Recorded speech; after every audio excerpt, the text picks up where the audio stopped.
Hey everyone, and welcome to this week's Friday Facts discussion, number 382, Logistic Groups. I'm Exterminator, and thank you for tuning in again this week.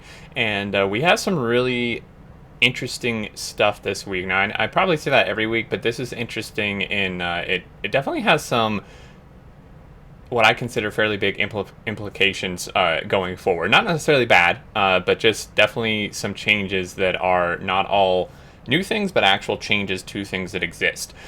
So, excuse me, first off, you may already be looking at this. This is pretty cool. Initially, Covrex addresses quite a few questions that people had from previous Friday Facts. We're going to start out with a big one here, which is one I had, is, without construction robots, do things just magically appear on platforms? And, he kind of just clarifies that as many things they show on Friday Facts throughout this whole process of, showing stuff in the expansion, things are not always finished and are a work in progress, including a space platform building visualizations. Let me present the tiles building animation preview. So it kind of like builds itself is what this looks like, which is, I think, like in the middle of things magically appearing and things obviously being done with robots or something. So I really like this. First off, this just looks amazing. I can't really fathom how hard this may have been to do these graphics. It may have been easy. I doubt it. But I really love how this looks. Now, so that's the tiles themselves. And then he goes just a little bit more into, there will be a similar type of thing for entities. So it'll all be basically just like autonomous. I think that's the right word. That, it'll just kind of do it itself. They won't just like magically pop up. Like, I mean, it's not like you'll send an item up and then boom, it disappears. You'll see it building like this GIF here shows, but it'll be, there won't be robots involved or something. It'll kind of just be all like do it on its own, which is fine. I don't really have any complaints with that. I'm interested what people think of that. Personally, I like it. I know some people maybe would have liked maybe not flying robots, but some sort of, like crawling or little driving robots or something that do it. But overall, I'm pretty happy with this solution. And then there's some more clarification. So another question that was brought up is, if Blue Science leads to rockets, do we get advanced stuff like low density structures and rocket control units earlier, or are rockets different? And the answer is that rockets are different. And this is one of the pretty big changes and implications that I see. So rockets are different in several ways. So Blue Science, basically, as it says here, that it leads to rockets. So there's been a few changes where low density structure is Blue Science, which this is like, I think maybe, I don't know if I'm just being dumb, but I can't quite grasp what exactly this means. I don't know if this means, it's just written kind of vaguely. I don't know if this means like you get low density structures with Blue Science research, or Blue Science packs themselves actually now take low density structures. And I don't really care either way, but I'm just curious what this actually means, and I'm just maybe reading it wrong or something, but I am curious on that. And then rock control units were removed and processing units are used instead. So what I'm gathering from this basically is that like rockets now use low density structures, rocket fuel, and processing units, and rocket control units were taken out. I'm sure they're used for something else, or maybe they're just not in the game. There's no clarification there, but that is interesting. So just in that regard, the rocket is already cheaper, because obviously processing units are cheaper than a whole rocket control unit. But on top of that, the cost of rockets have been reduced significantly by 20 times. So 20 times cheaper to de-emphasize rockets, as players will need to produce mini rockets for various purposes in the expansion. So, they'll need to be going, between planets, platforms all the time to bring up materials, and you will need a lot of them to be bringing up materials. We'll go into that here a little bit later. This results in thousands of rockets being sent in the expansion at least. So this whole dynamic, to me, kind of changes. I don't want to say completely changes megabasing, because nowadays usually a megabasis goal is just general science per minute. A long time ago, it was more like rockets per minute or total rockets. So this isn't as huge of a thing for that, but just generally speaking, like even currently now, if you've launched, I don't know, 5 or 10,000 rockets, like that's a pretty big achievement, at least in my eyes, right? There's obviously bases that have done more than that, but this though changes that. Like if you launch 2,000 rockets, like that's chump change in the expansion. Like that's going to be a minimum or something you need to do to, you know, make any progress with stuff. So that's just interesting to me. Again, though, they are 20 times cheaper. So, you know, presumably, you know, like just by default now they take 1,000 of the materials to make the rocket parts. So 1,000 LDS, 1,000 rocket control units, 1,000 rocket fuel. But with this, if it's 20 times cheaper, then it's only going to take 50 of loading structure, blue circuits, processing units, and rocket fuel. So that's just an interesting change to me, but it does kind of make sense because you will need to be sending a lot of these up because this is your main vehicle for, you know, transporting anything off planet. So there's that. And then another question is you know, some people mentioned that they only see gun turrets on the platform. Are lasers ineffective against asteroids? And essentially there are different asteroid sizes, which we kind of went into last Friday Facts, that have varying levels of vulnerability to specific weapons. So laser turrets are effective against small asteroids, while medium asteroids require at least gun turrets. And then, given this scarcity of energy on platforms, using gun turrets for both small and medium asteroids is generally more efficient, right? Because as far as we know right now, your only source of energy probably is solar. I mean, you can do nuclear later on, but it is still space constrained. So probably lasers aren't always going to be really the best option. Gun turrets probably will be. And then they do mention that larger, more dangerous asteroids will require even more substantial weaponry, but details on that are provided later. So there will actually be like heavier weaponry added to the game, and larger asteroids on more dangerous paths that you have to destroy that maybe just normal gun turrets don't actually have any effect against. So that's going to be really interesting too. I'm also really curious if like these more dangerous routes, if it's a choice, if you can be like, okay, I can take this dangerous route to planet A in X amount of time, or I can take a safer route to planet A, but it's going to take 5 times the amount of time or something. Or if it's just like one route, like if you want to go to this planet, you better be armored up and you know, weaponed up and stuff. But overall, I think that's pretty neat. I'm also just curious what kind of new weaponry we're going to get. And my guess is this is not only for asteroids, right? Like we already saw quite a long time ago a leak of some crazy looking new enemy. Whether that has been kept in the game or changed or not, but I really do suspect there will be new enemies on new planets, so I'm sure the weaponry will come into play there as well. And then second to last here, more questions is, with the cargo bay extenders, can we use the one big inventory as a teleport? So, you know, there was some worry about this maybe being a little cheaty or something, and essentially it's not feasible because only the central hub can access items with inserters. This mechanism cannot be scaled up for abuse. So Crooks basically says, like, hey, yeah, we're not noobs. Why do you think cargo wagons can't be placed in space? Only the central hub can be used.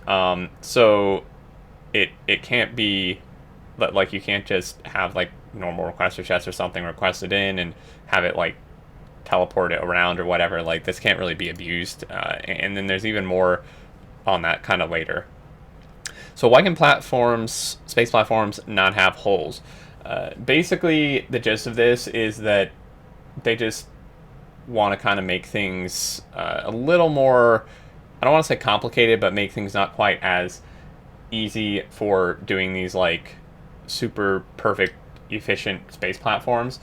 So basically it was based on gameplay motivation, aiming to challenge players in building a compact belt-based mini factory within limited space, rather than, you know, someone just builds like a huge square, builds what they need, and then just remove all the tiles that don't have stuff on them to reduce the weight, because we have to remember weight is a big thing. That's why, you know, they just kind of want to be like, yeah, if you want, you know, you need to like actually build this thoughtfully and efficiently, not just like remove all the tiles that aren't being used or something. That's why there can't be holes in it. So that's all that section kind of clarifying stuff from last time.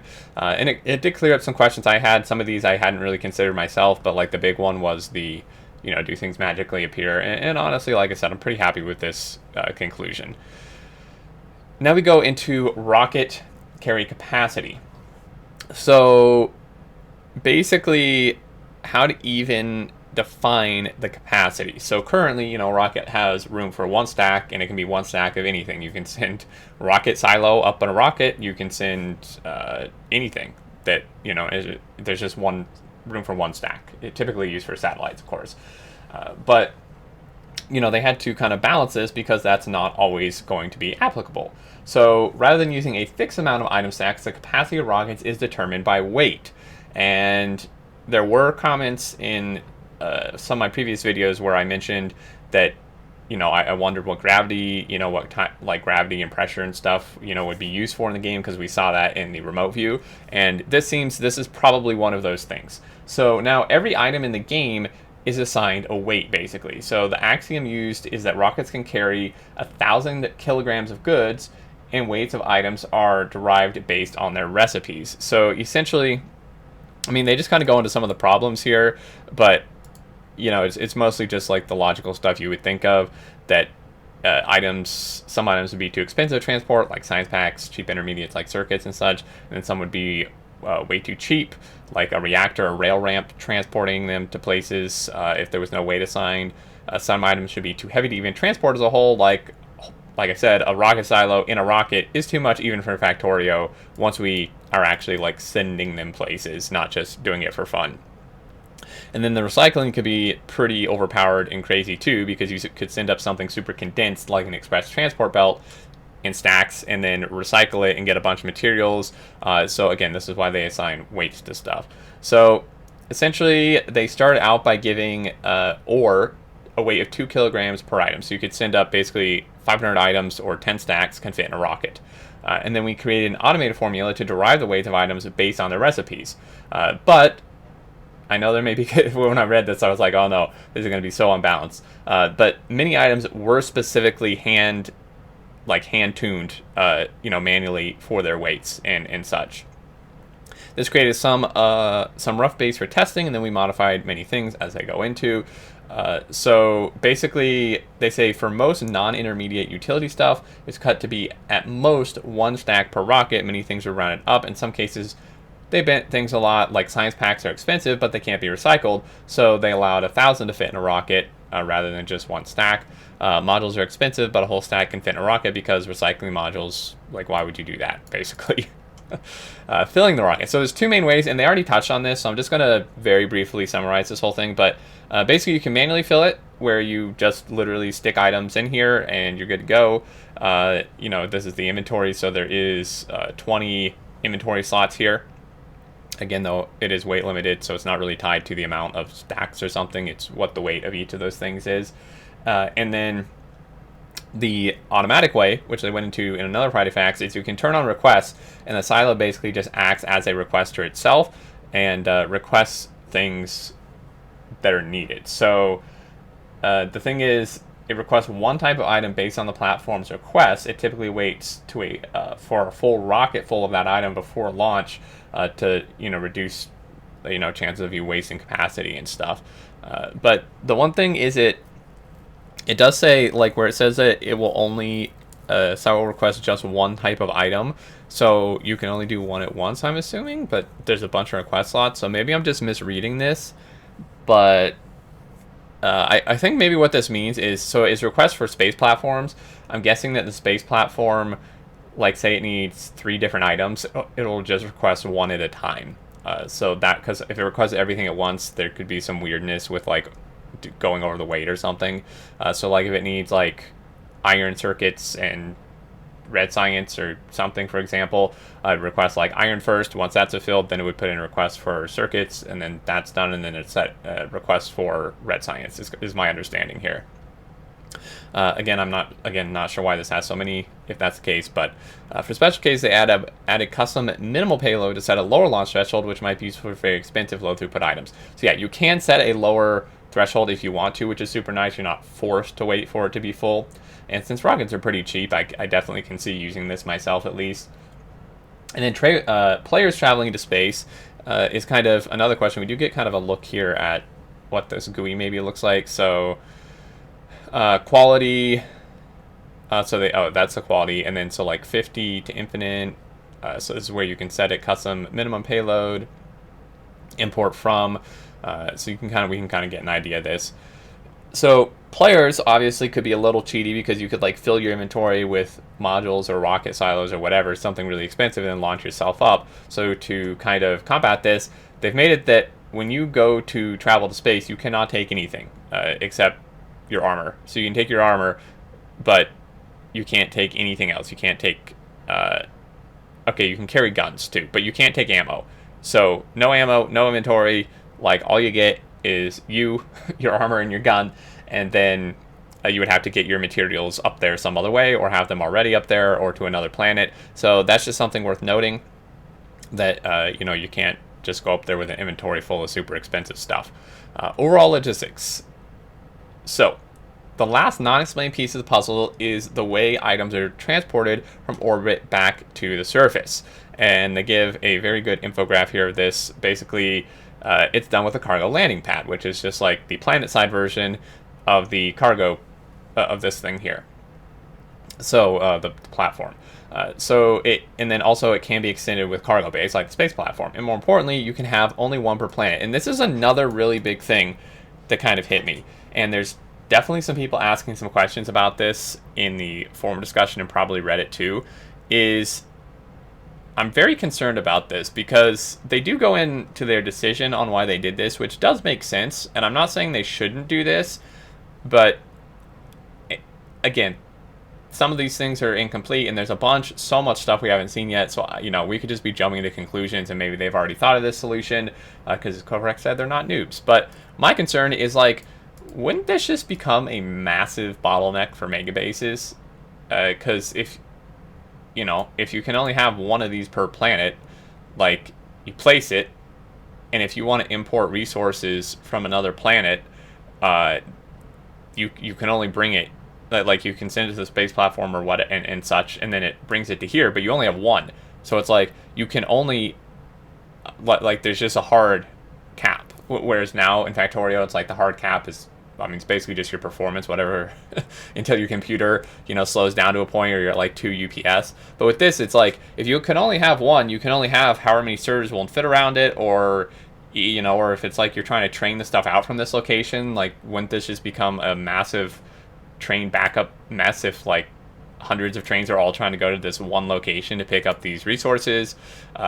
You can see I could go on and on about this, but this is my one concern. Is this just seems like this could be a massive bottleneck for megabases, which is kind of contradictory to everything else that they've been discussing with, like, quality and the productivity researches and stuff like that, and the robot changes where they just want people to be able to build bigger than they ever have, and this seems to be like the complete opposite direction of that. But again, I may be jumping to conclusions. Like, they may have something in place that alleviates this issue, and if so, that's fine, and I have no issue with it. But basically go into that the limitation of only one per planet might sound weird, as I just discussed, but they said the issue that they found is it was too convenient to put them all over the place and have the imported items right where you need them in the late game. It is nice to have this be one very busy logistic junction in your base, which is, again, kind of concerning, because this is kind of indicating that their intention is to make this a bottleneck, but I don't really like where that's going.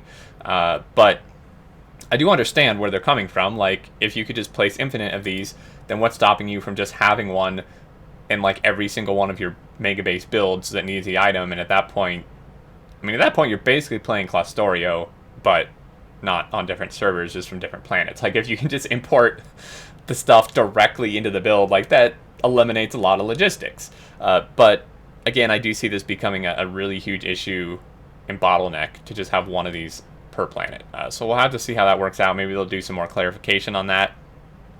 They do say the landing pad has logistic requests which are satisfied by platforms in orbit, and servers can pull items from it directly, and it also works as a provider chest. So this is nice. This helps me a little bit. This means that you aren't necessarily limited to inserters.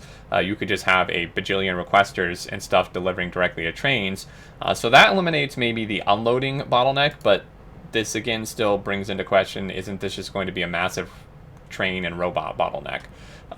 But then we move into some really good new stuff here. So this section is decent size. I'm going to try to just kind of summarize it here while showing you the pictures and stuff. It's pretty self-explanatory. So they've created logistic groups. So Basically, this is a solution to address complex logistical issues. Logistic requests can be assigned to name groups, and all entities using the same group are automatically synchronized, like throughout the entire game, when changes are made. And multiple logistic groups can be used on each entity, and individual groups can be turned on and off as needed. So as we can see here, we now have these groups you can create, and there is at least one, maybe more than one mod that basically does this, because I remember spotlighting it and being super excited about it and wanting this in vanilla, and it looks like we are getting this in vanilla. So, well, with 2.0, it's not in right now. So this no groups assigned is basically what you get. This is just default. This is like what you have now, because if people don't want to mess with this or too confused by it or something, you don't have to use it. Like, this is just what you have now, the no group assigned. This would just be like your normal requester stuff. You can set it one by one, remove it one by one, etc. But now you can create groups, so you can see just some examples. Rail building, quality stuff, equipment, expansion building, wall building. And you can add to these, and then when you go anywhere, my understanding is when you go anywhere in the game, like if it's a requester chest, if it's a like a rocket silo or something, maybe not rocket silo because that works a little different, but if it's a requester chest, if it's you on another planet, if it's something else on another planet, like you can use these groups and it'll just sync it through the whole game. You make a change, everything in this group changes to match what you made the change. So overall, this is fantastic. You can move them around just like you can like rail station stops. You can remove them here, and then again you can modify them. It looks like maybe there is a limit, or maybe it just drops down to another row, actually would be my guess. But you can just add sections, and it's pretty self-explanatory, honestly. But I love this. This is a quality of life feature that, it's just, there's no complaints here in my opinion. And then this will be, I believe this whole thing will be something that will be like for free with 2.0. So this will just be in the base game, whether you buy the expansion or not. When 2.0 comes out, this will just be part of that update. So which is super nice. And then they added another feature, which is trash unrequested. So there's a checkbox now that basically addresses issues with managing items in Logistic network. It essentially automatically disposes of items that aren't explicitly requested, reducing clutter and inefficiencies in storage. So, Corvex just kind of goes into the situation where, as he played, he had add more and more trash requests for all the things they could pick up. For example, this is with Spidertrons. For example, stone, wood, ores, basically any kind of mess they encounter when destructing. And then he was like, well, when I was adding the 10th item to be trash, I realized that there will always be that one extra item forgot about. And what I actually want to do is trash everything that's not being requested, which makes sense for like Spidertrons, at least. For your person, it may be a little different, but basically the idea was obvious, and you just check this box and it will just auto trash everything that is not a request, essentially. Now, again, you have to be careful with this with the player, and because you can end up like this would include things you craft, right? So if you say, for example, are not requesting, I don't know, belts for some reason, but you want to craft some for something, and you make them, and you have the trash unrequested checkbox on, the belts you crafted are just going to automatically be auto trashed. So this is one issue, and Corex acknowledges this, but says, once I got used to it and turned it on and off based on what I was doing, it became one of the things I couldn't play without anymore. So yeah, I see this as being a use case. I can see this being like probably almost always on for like Spidertrons or something, but for your person, you would need to be toggling it on and off when you need it. But again, I think it's a good thing more than a bad thing, because once you get used to it and like realize when you will need it or not, I think will be super, super helpful. And a small bonus on top of that is with combinators. So kind of goes into the like a setup here for a wall resupply system. So essentially, it's just here to demonstrate the benefit of logistic groups and the need for changes related to them. And then the wall supply system uses combinators to define needed materials and manage item deliveries to defense perimeters. So basically just goes into that, it's useful to have a wall supply system and basically a train which delivers all the new materials to the separated smaller logistic networks around the defense perimeter. Just a few combinators are needed to make this work, really. So here you can see we have several combinators set up. the constant common error defines what is needed at the remote outpost, and we subtract what we have from what we need to get the list of missing items. This can be used to control the inserter unloading from the train and also disable or enable the station to call the train. So the problem though is everything's nice and easy and doable in vanilla just fine, but the system has a problem related to change. You might decide that you want to add a new item to your resupply station or change the item amounts. And as long as you don't want to make a huge whole map circuit network, all the constant combinators, one in your base, one per remote station, one on another planet, have to be updated manually, and that's unacceptable, basically. Have to do it manually with no way to automate it. And the solution is basically, since they just finished the logistic group system, they were also looking for ways to read the contents of the logistic group with the circuit network, and the solution felt obvious. Yet again, constant combinators just use the same exact system for its configuration as the request entities, so different combinators in the world can be synced up automatically, and the constant combinator can be even synced up with requesting entities. So this looks like this is probably just like a logistic request group, and it can just be synced throughout like all the combinators. So when you change like one thing doing wall supply, I assume anything else is doing request or has this wall supply condition would also be changed to reflect that, which is super nice. Now we don't have to go find all of them, try to figure out which ones you missed if something's not working.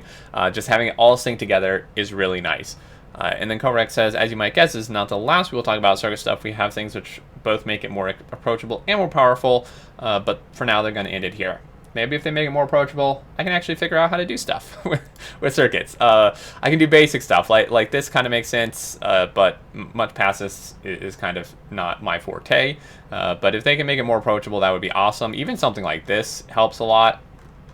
But overall, Friday Facts, I'm really happy with it. I really like these quality of life changes in regards to the logistic request groups and, you know, the platform building automatically. I do like that. I don't really have an issue with that, although some may. And then the weights for stuff I think is interesting. There is a lot of questions with that I saw on the forums, and I'm sure you guys have them too. Like, you know, is that going to affect items in cargo wagons? Or like our trains? Is the train speed now going to be affected by weight? Is this only relevant to silos? And I think we just have to wait and find out about that, because they obviously have no mention of that, and it's really anyone's guess at this point if that's going to be affecting like trains and their speed and all that stuff. And then like obviously it doesn't affect the player though, because they're not going to just limit your inventory based on weight. That would be awful.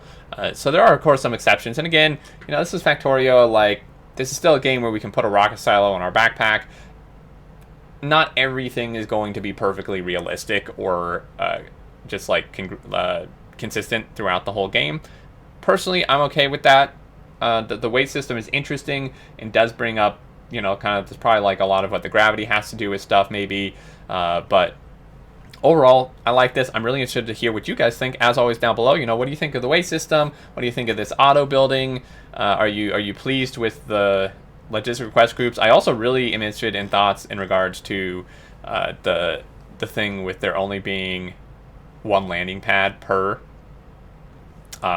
planet, because this is a pretty serious concern for me, honestly. And I'll be interested if they have some way to alleviate any major bottlenecks. Like, obviously not everything is going to run smoothly, but this just seems like this is going to be a complete disaster. You can only have one of these, and you have like all your trains to get stuff from other resources going to this area. I mean, even with elevated rails, like there's only so much throughput, only so much space for stations. Like, this just seems like this is just going to be a hard bottleneck for any mega base, which is going to be problematic. But that's going to do it for this one. As always, thank you so much for watching. I really appreciate it. I hope you did enjoy. And if you did, feel free to drop a like. And I'd leave your thoughts below. As always, like I said, I always enjoy reading them every week. And if you're new, welcome. And feel free to subscribe to keep up with all future videos. Until next time, I look forward to seeing you all. And do take care.